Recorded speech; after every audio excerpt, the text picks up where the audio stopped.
సినిమాలల్లా రాజకీయ లీడర్లు చదువుల గురించి నీతి సూక్తులు చెప్తారు గాని చేసేది మాత్రం చదువు నమ్మే వ్యాపారం. అసొంటోళ్ళను సపోర్ట్ చేసే వ్యవహారం చేస్తారు. అట్లా సినిమాలలోనే ఉంటది, నిజంగా ఉండది అనుకునేదాన్ని నేను. కానీ కొంతమంది లీడర్లు అట్లనే చేస్తున్నారు. అందున ఈ పెద్ద మనిషి కూడా ఉన్నాడా ఏంది అనిపిస్తుంది. వాళ్ళెవలు, ఏం మాట్లాడిండో, బయట ఎట్లా జరుగుతున్నదో చూడండి. బీజేపీ ఎమ్మెల్యే పైడి రాకేష్ రెడ్డి అసెంబ్లీలో మాట్లాడుకుంటా సర్కార్ బడుల పరిస్థితి చాలా అధ్వానంగా ఉన్నది. ప్రైవేట్ బడులు పుట్టగొక్కుల తీరుగా పుట్టుకొస్తున్నాయి. చదువు అంగడి సరుకు అవుతున్నది అధ్యక్ష అన్నట్టు మాట్లాడిండు. ఆ ముచ్చట మీరు కూడా నుండ్రి. అధ్యక్ష, మీకు ఒక చిన్న ఉదాహరణ చెప్తున్నా అధ్యక్ష. ఒక ప్రైవేట్ స్కూల్ కాడ మామూలు బిల్డింగ్ ఉంటుంది, ఒక పాత బస్సు ఉంటుంది. ఇప్పుడు మా చుట్టుపక్కల నందిపేటలు అంటే ఒక స్కూల్ అనుకోండి, అక్కడ పక్కన వేలుమల అట్లాంటి చిన్న చిన్న విలేజ్లు, అక్కంపల్లి విలేజ్ల అలా బస్సులలో పంపిస్తారు అధ్యక్ష. ఈ స్కూళ్ళ మీద నమ్మకం పోయింది అధ్యక్ష. 5 ఎకరాల గ్రౌండ్ ఉంటుంది అధ్యక్ష. మన స్కూళ్ళకేం తక్కువ లేదు, మన స్కూల్ చాలా బాగున్నాయి అధ్యక్ష. మేము కూడా అవే చదువుకున్నాం, అవే వేప చెట్ల కింద, అవే రూమ్లల్లో అవే చదువుకున్నాం అధ్యక్ష.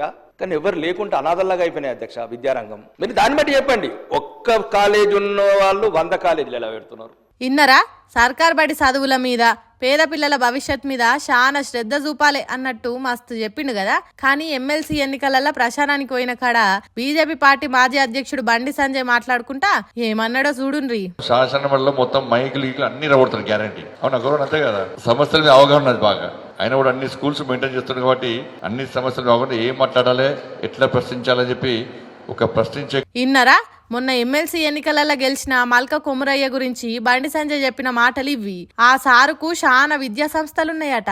అంటే విద్యను వ్యాపారం చేసేదెవలు, సర్కార్ బడులు మూతపడేటట్టు చేసేదెవలు, ఫైరోగాలు చేసి పర్మిషన్లు తెచ్చుకొని బడులు కాలేజీలు పెట్టేది ఎవలు? వీళ్ళు ఎమ్మెల్సీ సీట్ ఇచ్చి గెలిపించినోళ్ళు కాదా? సరే, అట్లా పుట్టుకొచ్చిన బడులల్లా పేద పిల్లలు చదివేటట్టేమన్నా ఉన్నదా అంటే అది లేదు. వేలకు వేలు ఫీజులు కడితే తప్ప చదువుకోలేరు. అంటే వీళ్ళే పెద్ద పెద్ద విద్యా సంస్థలు పెట్టి విద్యను వ్యాపారం చేసేటోళ్లను రాజకీయాలకు తెచ్చి వాళ్ళు ఇంకిన్ని బడులు కాలేజీలు పెట్టేటట్టు చేస్తారు. అసెంబ్లీలో మాత్రం ఇట్లా మాట్లాడతారు అని అంటున్నారు రాకేష్ రెడ్డి మాటలు విన్న జనాలు. అంతేకాదు, అసలు దేశంలో సర్కార్ సంస్థలు అనేటివి ఉండొద్దు అని ప్రైవేట్ వాళ్ళకి అమ్ముతున్న సెంటర్ సర్కార్ వీళ్ళదే. పంచుకుంటా పోతే పంచెలు మాత్రమే మిగులుతాయని పంచు డైలాగులు కొట్టే లీడర్లు ఉన్నది కూడా వీళ్ళ పార్టీలనే. జనానికి ఉచితంగా ఏది ఇయ్యొద్దు, సోమర్లు అవుతారని చెప్పేది కూడా వీళ్ళే.